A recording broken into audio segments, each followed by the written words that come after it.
मला जसा प्रश्न पडला तसा तुम्हाला पण पडला असेल, हे नेमकं भानगड काय चालू आहे ते. तर सगळ्यात पहिले नमस्कार मित्रांनो आणि त्यांच्या मैत्रिणींनो. आज आहे आपला 100 दिवस 100 मिनी व्लॉगचा 7वा दिवस. सकाळी सकाळी बुरशेला थोबाड घेऊन बाजारामध्ये आलो होतो, काऊन तर बाजार घ्यायचा होता. बाजार झाला की नंतर आम्हाला कपडे घ्यायला जायचं होतं. हा, ते अलग गोष्ट आहे, कपडे मला कधी घेत नाहीत. यावेळेस पण तसंच काहीतरी झालं होतं. शिवांशला आणि श्रेयांशला ड्रेस घ्यायचा होता. दुकानामधल्या खालच्या फ्लोअरवर चांगले कपडे नव्हते म्हणून 4 पावलं टाकून आले होते दुकानाच्या वरच्या फ्लोअरवर. मग काय दणक्यात कपडे घेतले लेकराला मस्त. घरी आल्यानंतर आंघोळ मस्त केली होती आणि गच्चीवर गेले होते. चारही दिशेकडे वळून बघल्यानंतर काही दिसलं नाही, पण वर वळून बघल्यानंतर असलं काहीतरी नजारा दिसला होता मला. म्हणजे की गच्चीच्या 3, 13, 9, 18 करून टाकलाय. पण मला काय करायचं या गोष्टीहून, असं म्हणून मी खाली आले आणि खाली आल्यानंतर मी फराळाचं केलं होतं. उडत्या उडत्या शहरातून खबरा येतात की माणसानं हप्त्यामध्ये एकतर उपवास धरायला पाहिजे. कंप्लीट 4-5 गुरुवार झाले होते आणि मी उपवास धरत आहे. पण व्लॉग मध्ये मी आजच सांगितलं की उपवास धरायली म्हणून.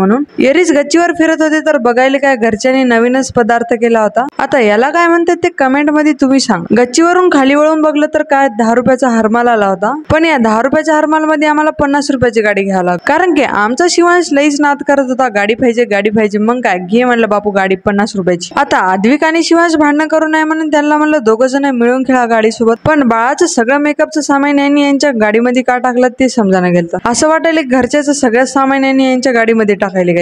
आता हे सामान कुठं डिलिव्हर करतात ते तर काय माहित नाही बघा. मग का पोरांना म्हणलं खेळत बसा म्हणलं गुणानं मस्त. मी तोपर्यंत घराची एक चक्कर मारून येते म्हणलं. नवीन घराच्या किचन मध्ये बघायला तर काय मिक्सरचा आवाज येत होता. संध्याकाळी मिक्सरचा आवाज यायला म्हणजे की समजून जायचं की उद्या सकाळी आपल्या घरी इडली बनणार आहे. आणि गाईज हाच ते दिवस होता ज्या दिवशी माझ्या घरचे म्हणले होते की मला व्लॉग बनवू होतो. बाकी तुमचं सहकार्य दिसायलाच तुमच्या कमेंट आणि लाईक वरून असं सपोर्ट करत जा.